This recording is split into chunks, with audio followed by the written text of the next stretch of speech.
न पूछ मेरी मंजिल कहाँ है, अभी तो सफ़र का इरादा किया है। न हारूंगा हौसला, अब कुछ भी हो जाए, क्योंकि ये वादा किसी और से नहीं, ये खुद से किया है। नमस्कार साथियों, जय राधे राधे, जय श्री कृष्णा। आप सभी का आपके इस प्यारे YouTube चैनल पर एक बार फिर से हार्दिक स्वागत और अभिनंदन करता हूं।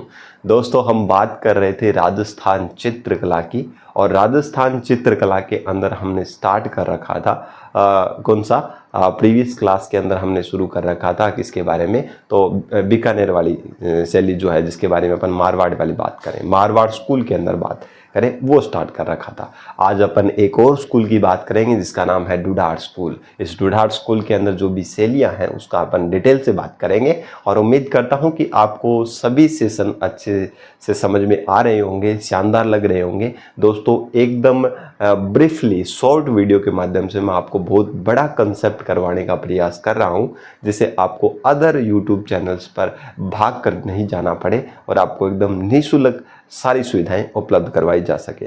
दोस्तों, मैं कोशिश ये करूंगा कि आपके लिए अदर क्लासेस भी स्टार्ट कर दी जाए, ठीक है ना। ये प्रयास मेरा रहेगा, पर ये प्रयास तभी पॉसिबल हो सकता है कि जब आप इस YouTube चैनल को ज़्यादा से ज़्यादा सपोर्ट करेंगे, ज़्यादा से ज़्यादा इसका सहयोग करेंगे, अपने साथियों तक शेयर करेंगे और इसको एक बड़ी फैमिली में तब्दील करेंगे। तब तक आपको वेट करना पड़ेगा।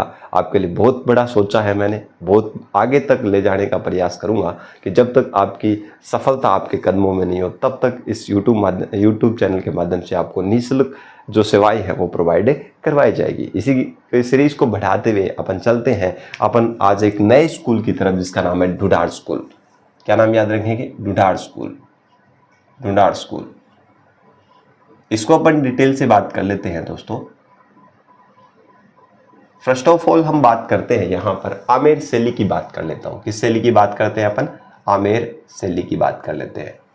दोस्तों, आमेर शैली जो है, इसके बारे में अगर अपना देखना चाहें तो गौर से सुनिएगा मेरी बातों को। मिर्जा राजा जयसिंह जी मिर्जा राजा मानसिंह जी जो थे, इनके समय में ये शैली प्रारंभ हुई, और अकबर के लिए, अकबर के कहने से या अकबर के लिए इस शैली के अंदर मिर्जा राजा मानसिंह जी ने महाभारत पर एक रज़मनामा तैयार करवाया था, और उसके चित्र बनाए गए थे। किसके समय में? मानसिंह जी के समय में बनाए गए। उसके बाद में मिर्जा राजा जयसिंह जी आए, जिन्होंने अपनी पत्नी चंद्रावती के लिए कुछ चित्र बनाए थे, जिसमें से अलग अलग चित्र है। सरसिक प्रिया है, ठीक है, कृष्ण वैली रुक्मणी ऐसे करके चित्र है, ठीक है ना, कृष्ण रुक्मणी वैली ऐसे करके चित्र है, तो वो भी इस समय में बनाए गए थे। इनके बारे में डिटेल से बात करते हैं। अगर मैं बात करूँ यहाँ से इस शैली के प्रारंभ की, अगर मैं बात करूँ दोस्तों, तो अभी मैंने आपको बताया इस शैली का जो प्रारंभ है वो मिर्जा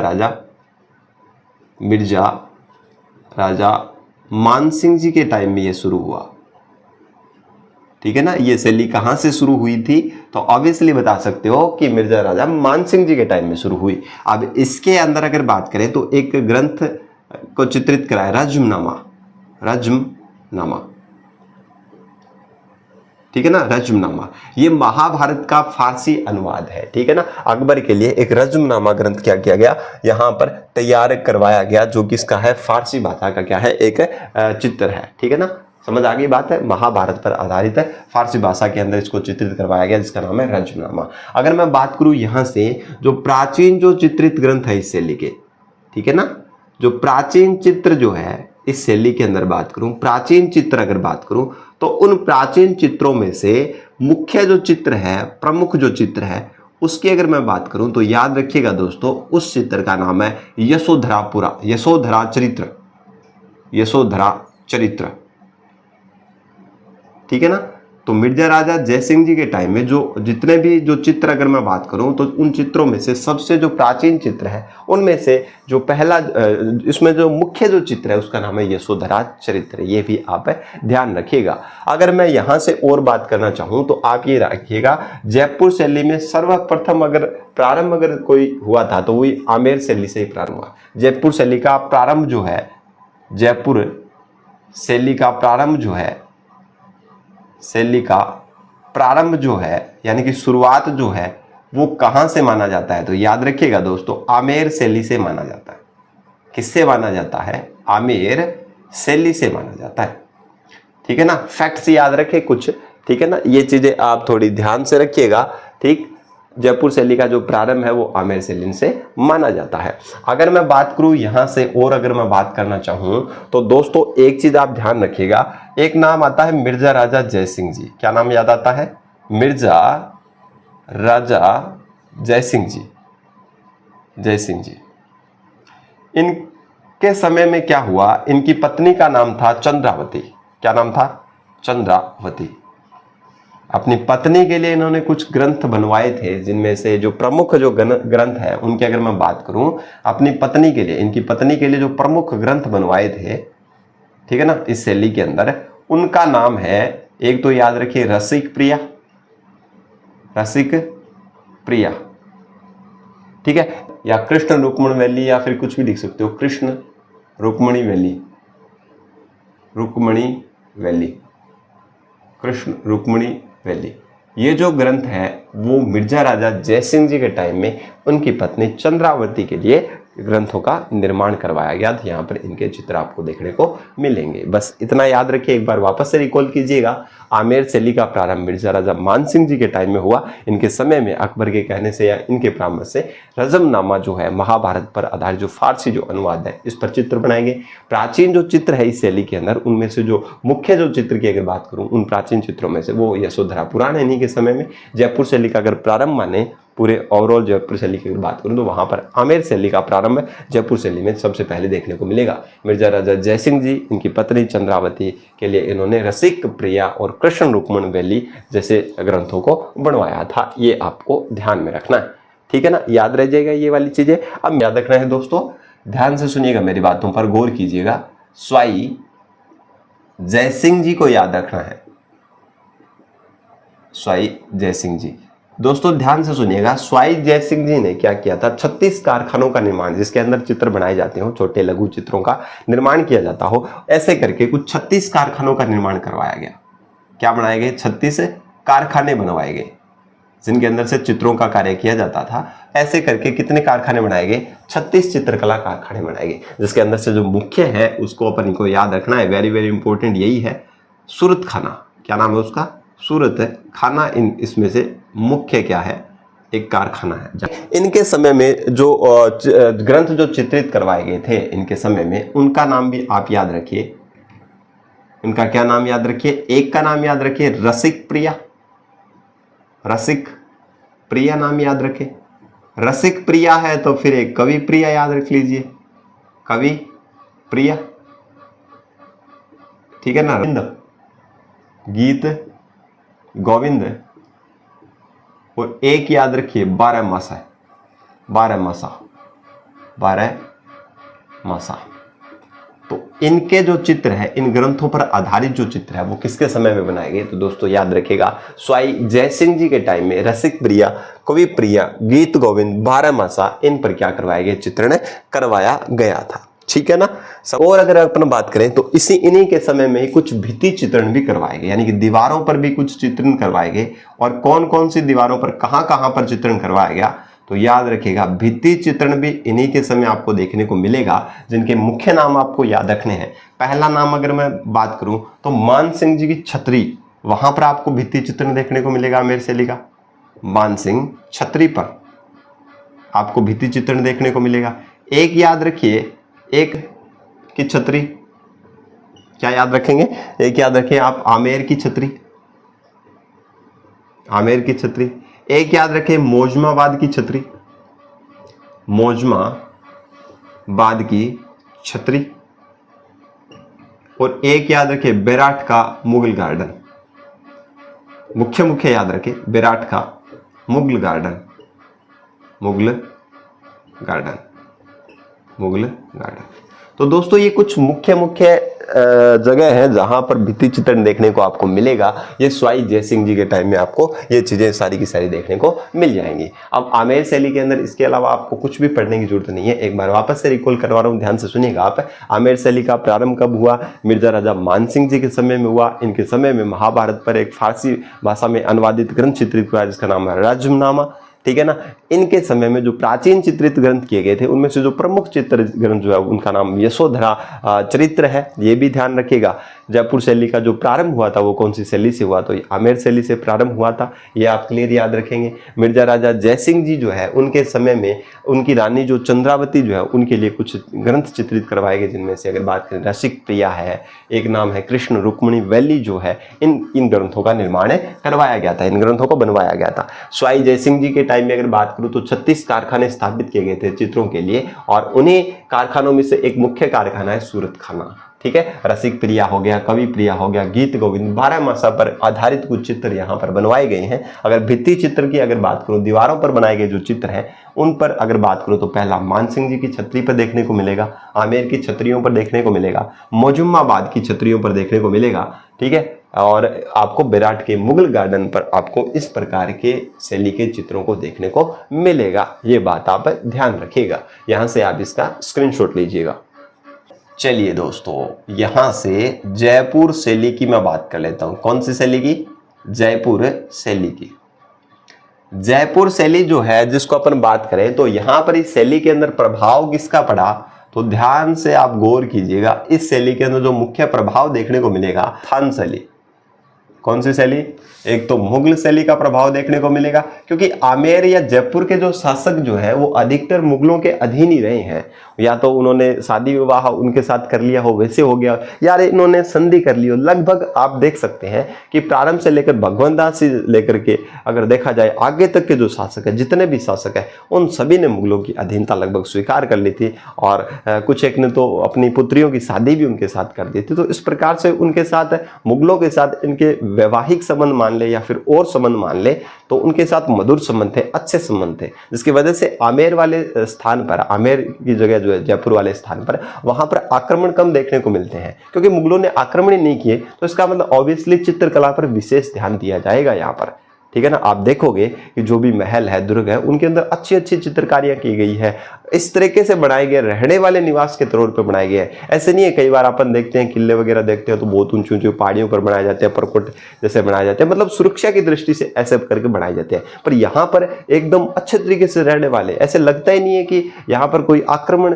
कोई कर देगा बाहर से, इस उद्देश्य से कोई बनाए गए हो, तो ऐसा इसमें देखने को नहीं मिलेगा। क्योंकि मुगलों के साथ लगभग इनके संबंध मधुर थे, तो आक्रमण वाली तो इनको टेंशन भी नहीं थी, है ना। तो इस वजह से शैलियों का प्रभाव इन पर ज्यादा पड़ा है। मुगल शैली की अगर बात करें, और प्लस में इस पर प्रभाव पड़ा राजपूत शैली का। कौन सी शैली का? राजपूत शासक थे, तो उन शैली का भी इसके ऊपर क्या पड़ा, प्रभाव पड़ा, ये भी आपको देखने को मिलेगा। ठीक है दोस्तों, अब अगर मैं बात करूं यहां से, तो मिर्जा राजा जयसिंह की हमने बात कर ली। अब उनके बाद में एक जयसिंह जी और आए, जिनको नाम दिया स्वाई जयसिंह कहते हैं। उनको क्या बोलते हैं? इनको स्वाई जयसिंह। देखो दोस्तों, स्वाई जयसिंह जी जो, उनके समय में एक चित्रकार है जिसका नाम है मोहम्मद शाह। मोहम्मद शाह याद रखें। तो कृष्ण लीला पर आधारित चित्र बनाए, कृष्ण लीला का चित्रण किया, या कृष्ण लीला पर आधारित क्या बनाए, इसने चित्र बनाए। ये इंपॉर्टेंट करके आप थोड़ा ध्यान रख लीजिएगा कि स्वाई जयसिंह जो है उनके समय में मोहम्मद शाह नामक का एक चित्रकार हुआ करता था, और उसने कृष्ण लीला पर आधारित जो है उन चित्रों का क्या किया, चित्रण यहाँ पर आपको देखने को मिलेगा। चलिए अगर बात करें, नेक्स्ट बात करें, तो ईश्वरी सिंह की बात कर लेता हूँ। ईश्वरी सिंह की अगर बात कर लेता हूं, तो ईश्वरी सिंह वही है जिसने इसरलाट से कूद कर मराठे जो है उनसे तंग आकर के इसरलाट से कूद करके, सरगासुली जिसको बोलते हैं, वहां से कूद करके अपने प्राणों की आहुति दे दी थी, अपने जीवन को खत्म कर लिया था, ठीक है ना। वो ईश्वर सिंह जी है ये, तो याद रखिएगा। ईश्वर सिंह जी के टाइम में चित्रकार हुए, इनमें से एक का नाम याद रखे, लालचंद था।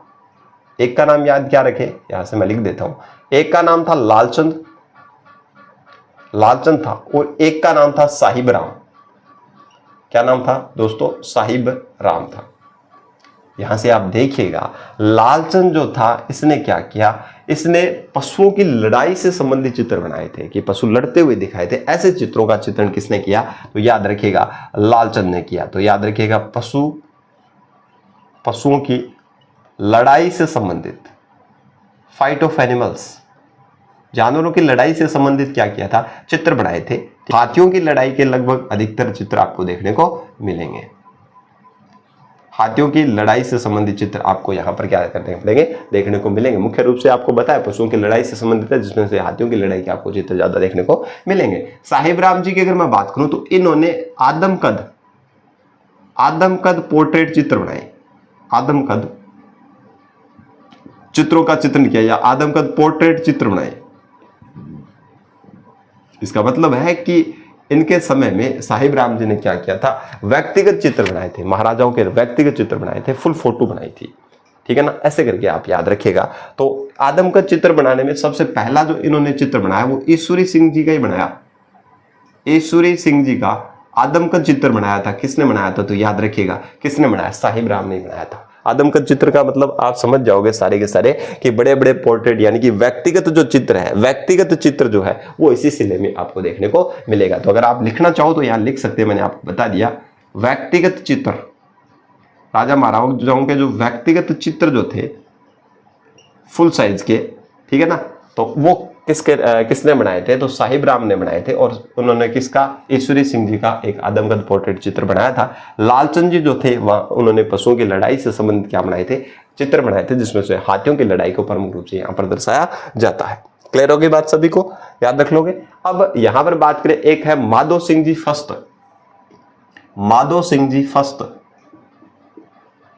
माधो सिंह जी फस्त जी जो फर्स्ट है, इन्होंने क्या किया था, भित्ति चित्रण करवाया था।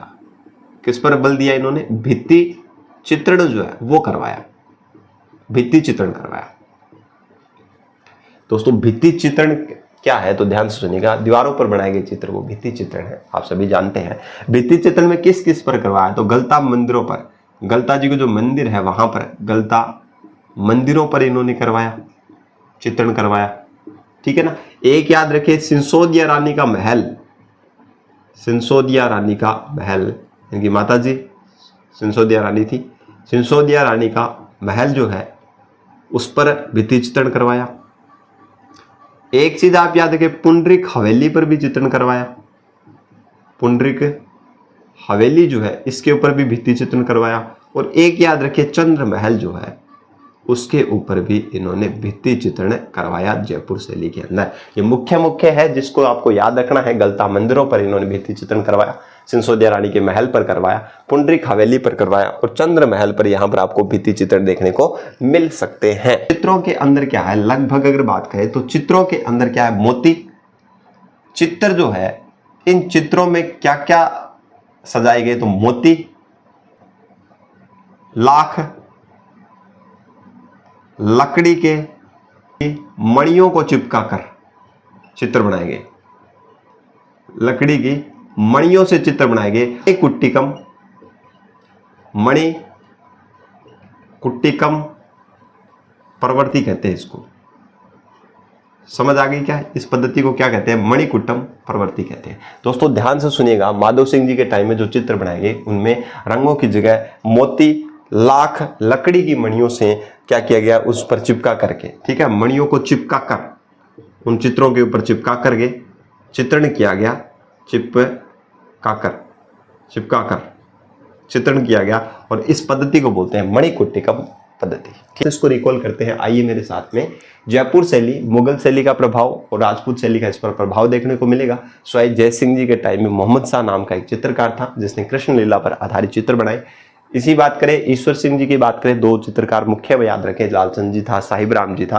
लालचंद जी ने पशुओं की लड़ाई से संबंधित चित्र बनाए जिनमें से हाथियों की लड़ाई को प्रमुख रूप से दर्शाया गया है। साहिब राम जी जिन्होंने आदमकद पोर्ट्रेट चित्र बनाए जिसमें राजाओं के क्या है, लंबे एकदम पूरे फुल बॉडी के चित्र बनाए गए, जिसमें से ईश्वरी सिंह जी का चित्र जो है वो आपको देखने को मिलेगा। माधो सिंह जी फर्स्ट जो है, इनके समय में भित्ति चित्रण देखने को आपको मिलता है, जिसमें भित्ति चित्रण किन के पर किया गया, गलता मंदिरों पर किया गया, सिंसोदिया रानी के महल पर चित्रण किया गया, पुंडरिक हवेली, चंद्र महल पर आपको भित्ति चित्रण देखने को मिलेंगे। और इनके समय में जो चित्र है, तो याद रखिएगा, मुख्य जो प्रमुख रूप से सामान्यतः इनके चित्रों के अंदर मोती, लाख, लकड़ी की मणियों को चिपका करके उन चित्रों पर और फिर उन चित्रों को आकर्षित बनाया जाता था। और इस प्रवृत्ति या इस पद्धति को कहते हैं अपन मणिकुट्टिकम प्रवृत्ति कहते हैं।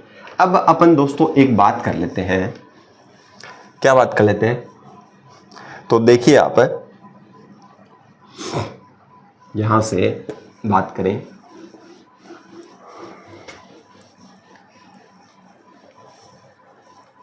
चलिए अब बात करें आगे स्वाई प्रताप सिंह।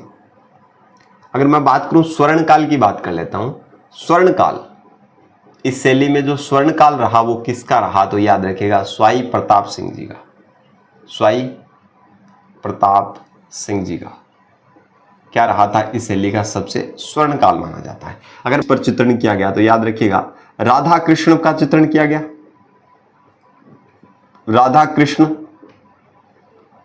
राधा कृष्ण लीला पर चित्रण याद रखिएगा, चित्र बनाएंगे किस पर आधारित? राधा कृष्ण पर आधारित। नायिका भेद पर चित्र बनाएंगे, राग रागिणी और 12 मासा से संबंधित चित्र यहां पर आपको देखने को मिलेंगे दोस्तों। क्लियर है, ध्यान रख लोगे। तो अब अगर बात करें इनके समय में जो मुख्य चित्रकार जो थे उनकी अगर बात करूं तो ट्रिक से याद रखेंगे राम सेवक लक्ष्मण जी गो हुक्म उदय मनासा, उदय यहां लिख दूं, मनासा आगे लिख दूं, ठीक है ना, आगे लिख दूं उदय मनासा। ये बोल रहा है कि राम सेवक जो लक्ष्मण है जी वो हुक्म उदय मनासा की, उदय मना है, ठीक है ना, उसको हुक्म दे रहा है। राम जो सेवक है लक्ष्मण है वो क्या दे रहा है? बिंगो हुक्म किन है? तो याद रखिए उदय मनासा ने हुक्म है। तो याद रखिए राम से याद रखिएगा राम सेवक, तो पूरा नाम याद रह जाएगा राम सेवक लक्ष्मण, लक्ष्मण का सीधा डायरेक्ट का डायरेक्ट लिख दो, राम सेवक लक्ष्मण जी वो साइलेंट रखें, ठीक है ना, ध्यान रख लोगे। तो क्या याद रखोगे? गोपाल याद रखिएगा। क्या याद रखेंगे? यहाँ पर गोपाल याद रखेंगे। तो याद रखिएगा, वापस से रिकॉल करवा दो, गो से याद रखिएगा गोपाल, हुकुम से याद रखिएगा हुकुम ही है, हुकुम याद रखिएगा, ठीक है। उदय से याद रखिएगा उदय, ठीक है। मना से याद रखिएगा चिमना, और शालिग्राम।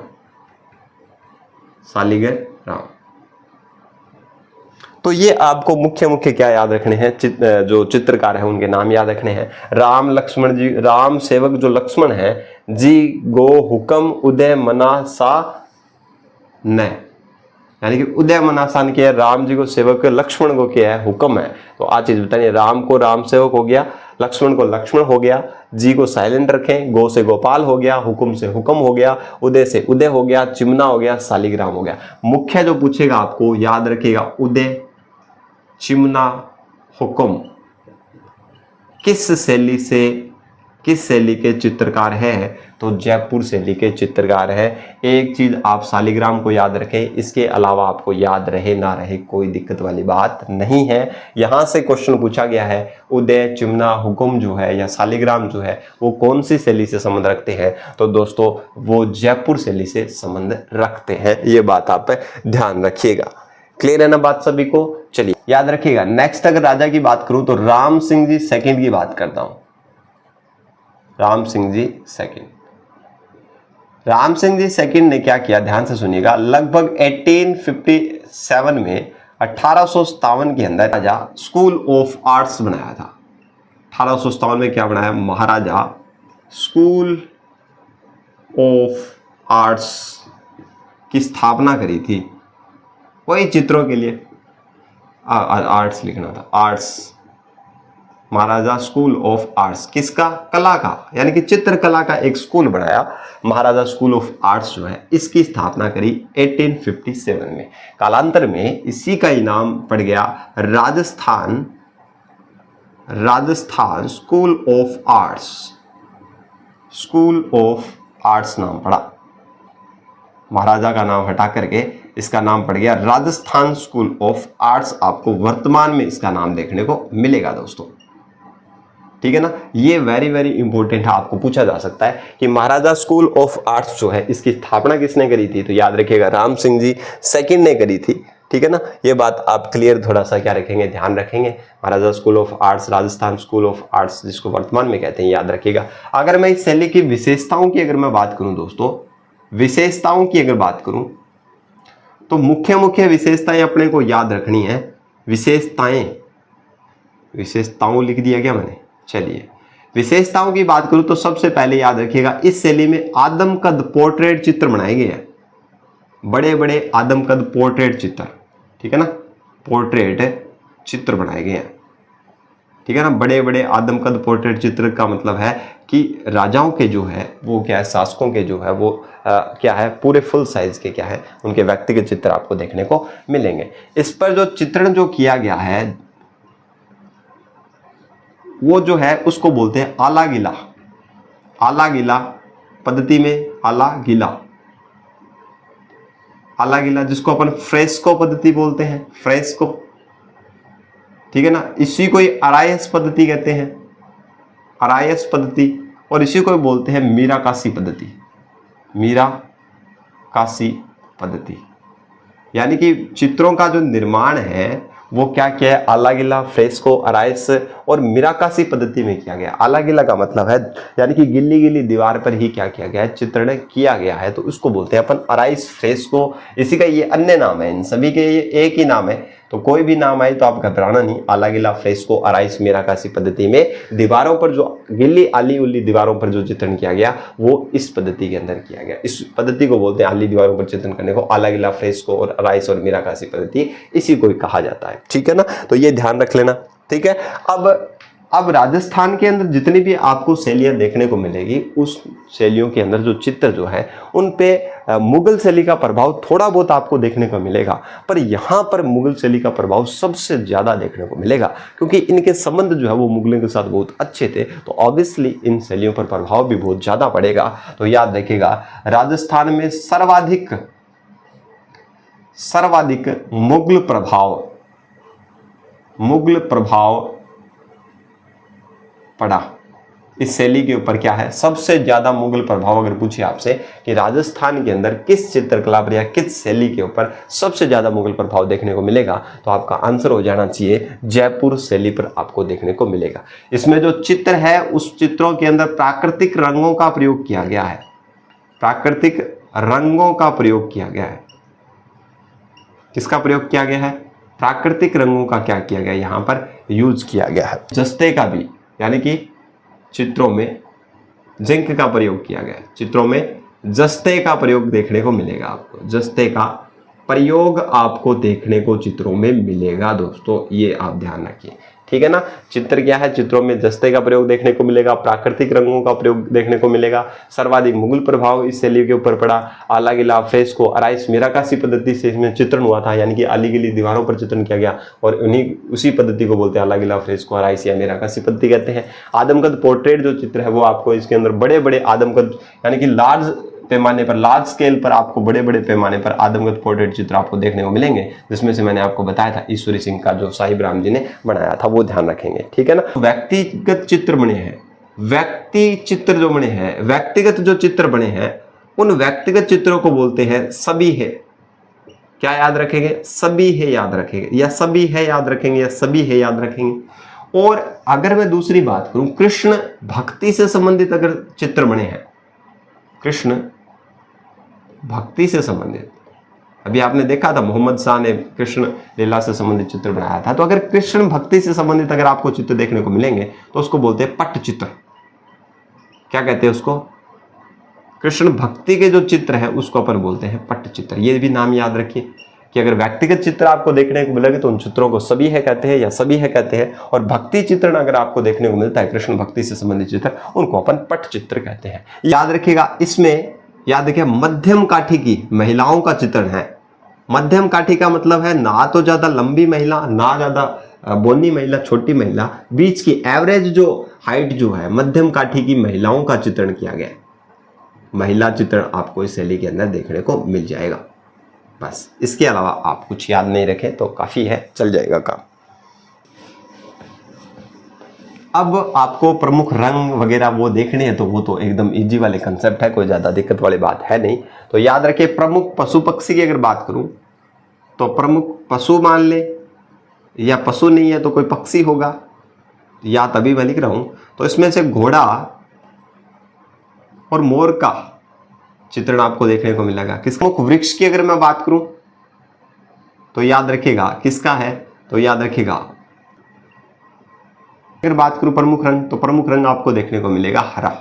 तो मैं बता दूं, यहां से मैं भूल गया था, महिलाओं की ये जो आंखें दिखाई गई है वो मीन सदृश दिखाई गई है। मीन सदृश का मतलब है मछली जैसी, सदृश, सदृश आंखें आपको देखने को मिलेगी। चित्रकार आप याद रखना, अब जो इम्पोर्टेंट चित्रकार है वो मैंने अभी आपको बताया कौन कौन से चित्रकार है। तो दोस्तों याद रखिएगा, सालिग्राम को याद रखिएगा, साहिबदीन को याद रखिएगा, गोपाल को याद रखिएगा। एक बार वापस से मैं लिख रहा हूं, ध्यान से सुनिएगा, रिपीट कीजिएगा। एक सालिग्राम याद रखिएगा, सालिग्राम, साहिब राम जिसने आदमकद पोर्ट्रेट चित्र बनाए, लालचंद जिसने क्या है पशुओं की लड़ाई से संबंधित चित्र बनाए, हुक्मा, उदय, चिमना। तो ये कुछ मुख्य चित्रकार हैं जिनके बारे में, गोपाल दास हो गया, ठीक है ना। ये वाले जो चित्रकार हैं उनके बारे में आपको याद रखना जरूरी। घासीराम भी हुआ था एक ऐसे करके, पर आपको जो मुख्य है वो याद रखेंगे तो आपका काम निकल जाएगा, कोई ज्यादा दिक्कत वाली बात यहाँ पर आएगी नहीं। तो दोस्तों उम्मीद करता हूँ कि आपको ये जयपुर शैली वाला, जो आमेर शैली और जयपुर शैली है, इनके बारे में आपको अच्छे से समझ में आया होगा। नेक्स्ट क्लास के अंदर अपन बात करेंगे अजमेर शैली की, और अजमेर के अलवर शैली की अपन बात करेंगे, और अलवर शैली को आपको से मैं बताऊंगा, और उसके बाद में शेखावाटी शैली, और फिर अपन ढूंढाड़ जो है वो अपन इसको क्या कर लेंगे, कंप्लीट कर लेंगे। नेक्स्ट वीडियो के अंदर बात करेंगे फिर कोटा शैली की या कोटा स्कूल की बात करेंगे, जिसके अंदर से मुख्य थोड़ी दो शैलियां हैं जिनके बारे में अपन बातें कर लेंगे। इसी उम्मीद के साथ कि आप सभी अच्छे से तैयारी कर रहे होंगे और अपने तैयारी को अच्छे तरीके से करते हुए इस चैनल को ज़्यादा से ज़्यादा सपोर्ट कर रहे होंगे। दोस्तों मैं आपको फिर कह रहा हूँ, इस चैनल को ज़्यादा से ज़्यादा सपोर्ट करोगे तभी एक बड़ी फैमिली बनेगी, तभी मज़ा आएगा बढ़ाने में भी, ठीक है ना। ज़्यादा जुड़ेंगे अपने परिवार के साथ तभी इंटरेस्ट आएगा कि वास्तव में प्रयास करने का क्या है, जीवन जो है वो सार्थक हो गया, ठीक है। तो इसी उम्मीद के साथ आप सभी लोगों से शेयर कीजिएगा और प्रयास कीजिए इस फैमिली को बहुत बड़ा बनाने का। तब तक मिलते हैं एक नए वीडियो के साथ। जय हिंद, जय भारत।